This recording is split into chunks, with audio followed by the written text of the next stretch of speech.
Do you think Kanye West was cooning? Do you feel like Kanye West was on some bullshit throughout this TMZ interview? Well, check this out. I'm going to give you my very last feedback on what I saw that I think no one is talking about that happened in this interview, and I think it's not by accident.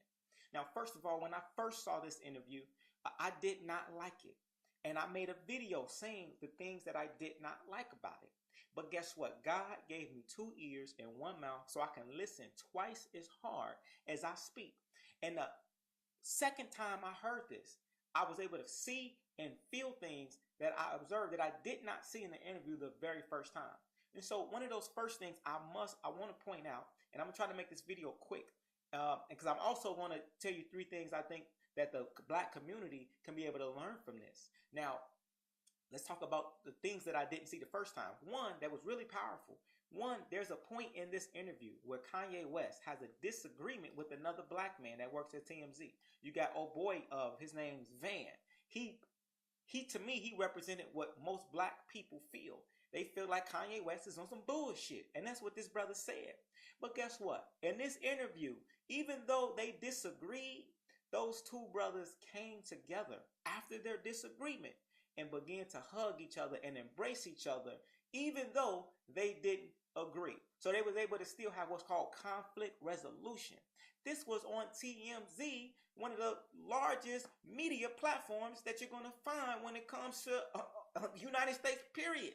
So how often can you see 2 black men have a disagreement and then come together and hug it out and still try to work it out after their disagreement? That doesn't happen on World Star or social media. It's always going to some type of violence. So imagine how powerful it is for you to have your family or your children to see 2 black men come together even though they disagree. That's a very powerful thing that most people don't want for you to see or for me to see, but it happened. Second thing that I noticed in this interview that was really powerful is Kanye West mentioned how he said the Crips, specifically, he said Daz and Corrupt, I believe, or Daz said that they wanted to beat him up.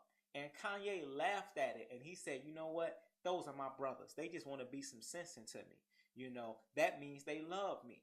So I think that was really powerful because he was able to take what was perceived to be a negative thing. Most of us, if somebody wrote on our page, we're gonna beat you up, fuck you up. A lot of times that escalates and turns into something really bad. Many times when kids, this is what leads to most people getting killed, shot, murdered, and hurt, right?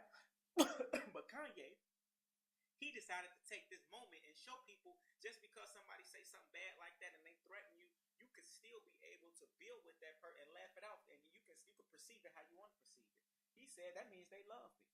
So imagine if kids were thinking like that whenever somebody's trolling them on the page, if they took it as, you know what, this person, they really love me. Now, I'm not saying first of all, I'm not saying, let me be clear, that I agree with everything Kanye's saying in this interview. I'm not. But I am saying I think that out of 30 minutes of him talking, I believe there was a lot of stuff in here that was very powerful that we can use that nobody's talking about because everybody just wants to focus on the 20 seconds of what they didn't like. Everybody focuses on what they didn't like, and they say, fuck all of the shit that they did, that they, the shit that was good, they don't focus on. It's like, if it's treasure with dirt on it, motherfuckers want to focus on the dirt instead of focusing on the treasure. Nigga, dust off the dirt and get to the treasure. So that's what I want. Let's get back to the 3 things that I think black folks can learn from this whole situation. So first is we can learn to stop being so selective with our outrage. So people want a prime example. People, when we looked at the Crips, they want to come at Kanye because they don't agree with what Kanye said. But why is it when you had George Zimmerman kill Trayvon Martin and we have all these other white folks shooting up black people, no black people are standing up saying, well, I ain't gonna say no black people, but you don't see most black folks stand up and saying we're going to do something about those people. We don't. So when it's white folks harming you, most of us don't stand up and do anything. But when you see a black person say something you don't like, oh, now all of a sudden we gonna whoop his ass. Fuck out of here, man. If you gonna keep your same energy, if you gonna whoop his ass, well, go ahead, whoop everybody ass too. That's actually not only talking shit about your community, but actually harming your community. Stop being so goddamn selective. Stop getting mad at Ye because of what he said and you disagree with. And look at yourself, man. Again, you don't have to agree with everything he said, because I surely don't. But I was able to find some things in here that was powerful that a motherfucker can use, because I really don't think he was trying to coon. Speaking of cooning, there's two types of coons. It's the coon that know they cooning, and it's the coon that don't know they cooning. And I think Kanye doesn't know that he was cooning. I don't think he knows that. What is cooning, by the way? Cooning is, in my opinion, when a black person throws the entire black race under the bus so that they can have their own personal benefit. So they say, fuck everybody else because I can get something out of it.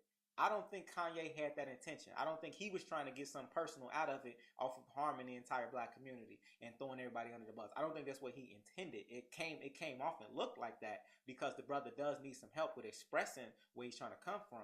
But I believe he had positive intentions, but that shit just came out in a very fucked up way. So I think it's still hope for this brother. And I really think we just need to stop being so selective at who we're going to choose to have rage at. And really be consistent. All right. So that's one thing. Second thing is when it comes to the black community, we got to start listening to each other. Again, I said when I first heard this, I had my opinion, and then I started looking at some other shows. I like the 5150 show. I started looking at some other guys that I really respect, and I was taking on their opinions, not just the 5150 show. Let me just say that because I love them brothers and respect them brothers. But I was listening to some other brothers, period, and everybody else was saying fuck Kanye. And so immediately I was like, well, fuck Kanye too. But then when I listened to his interview 2 or 3 more times, I started to say, you know what? I came to my own conclusion. You know what? I ain't got to say fuck Kanye. Because I don't really think he meant harm. You know, now, that's up to you to take it how you want to take it. But you got to take it on your own. Because guess what? You can take somebody else's opinion and then you got to live with that shit. You're going to live with that shit. Or you can be able to take your own opinion and live with that. I'd rather live with my own motherfucking opinion. That's just me. Now, lastly, outside of us listening to each other, and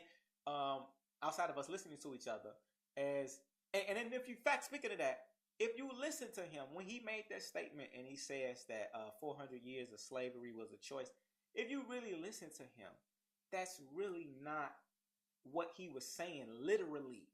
Like, you see, he's an artist, so he's emotionally just saying. What he was really saying is that in 2018, we have a choice to educate ourselves and put ourselves in different situations, right? We do have that choice. Now, I don't really, because if you look at it, he wasn't really trying to talk about slavery because he used some other analogies that didn't have shit to do with physical slavery. So I think he just used a real badass example, and I don't agree with that example, but I don't think that's what he really meant. But when you really listen to him, he says that's not really what he meant, okay? So that's why it's important that we listen to each other. He was really just saying, shit, if you working at a job that you're not happy with, you don't have to stay working there. That's a choice. If you want to be able to have more money in your life, that's a choice. You can choose. When you buy your food that you eat, when you spend and you watching TV, you choose where you're going to invest your motherfucking time. Ain't nobody forcing you to watch that thing on TV. Ain't nobody forcing you to spend your money on certain restaurants and foods. You choose where you spend your motherfucking money. You choose where you invest your energy. Until you take responsibility, you're going to keep on getting the same damn results, period. So that's what I got from it. I didn't get no, oh yeah, he just disrespecting black people. I don't think that's really what he meant, even though it did come out a little fucked up, which is good that people did step up and say something, because he should be checked on it. But let's be clear. Let's not just completely throw the man under the bus and say fuck him altogether. Because at the end of the day, man, y'all motherfuckers wishy-washy anyway. The same people that say fuck him, probably gonna still love him regardless, right? But anyway, last thing, another thing I learned from it, and I'm gonna conclude this video, is the power of business and emotion. We need to stop being so goddamn emotional when it comes to business. And this is what I mean when I say that. So for example, one thing I noticed that people buy into their passions. So soon as I saw that Kanye did this, after I saw it the second time that he did this rant, I said, you know what? Let me make a Kanye shirt, and let me start selling this shirt. He inspired me to make this shirt. I don't know if y'all see that shirt right there. Then we got the Free Thinker shirt. If y'all want one of those, click the link in the description. You can get a shirt. You got the No New Slave shirt. We got those shirts that are available, okay? Now, if you want one, you can get it. Now, the reason why I did that is because I realized people buy into their passions. And I learned that by observing people that's taking advantage of our community, right? What I learned is that if you a person that buys a lot of, let's say, black quote unquote African products, and you buy like a lot of dashikis or African art or the shea butters, the incense, 80% of those products that come in to the United States, 80% on a mass level is owned by a white company. Okay, African Imports is one of the companies that's owned by a white group. All right, so that white group, they didn't think, they weren't saying, oh well, we're not going to sell some black products because we don't like black people. No, they didn't give a fuck. They said, we see that there's a demand there, there's business, let's supply the shit. They get that money and they don't think twice about it. Okay, and the same thing, we got to start doing that too. Get our motherfucking money and stop being all emotional about it. Because guess what? You can sit up and say, well, all money ain't good money. And I'm like, look, all money ain't good money. But guess what? Remember I said there's two types of coons. It's the people who cooning and know they cooning and people who don't know. Most of us be cooning and hurting each other and don't even know we're doing it. And I'm going to give you an example. Half of us, we're using products. When you brush your teeth every day, most of us are buying products that was made in the prison system. Let's be clear. All right. So half of the clothes that you got are made from countries of people who really don't give a fuck about us. When you start, wearing clothes that was made in China and Taiwan, a lot of them same people are the same people that's owning beauty salon stores that's whooping black people's asses. So but nobody's saying anything about that, right? So we not being emotional about that. A lot of us, you see Starbucks just recently, basically got a whole campaign where you see what they were doing. They was having brothers arrested, potentially getting killed and lynched simply because these brothers was brothers. But you still got black people that's working for Starbucks and buying Starbucks, as well as probably buying other products that's owned by Starbucks that we don't know that's owned by Starbucks. So we need to stop being so fucking emotional about the business and just handle fucking business. So you know what I mean? Black Lives Matter on Facebook, they had a page with 1.3 million people. Did you know that the 1.3 million people that was following that group was started by a white dude in Australia? Did you know that?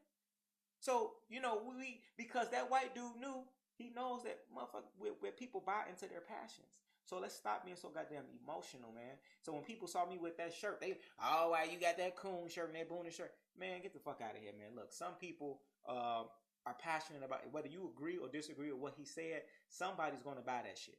Somebody's going to buy it. And so why can't we take advantage of that, get some resources, and then circulate that to our community? Because we have problems, right?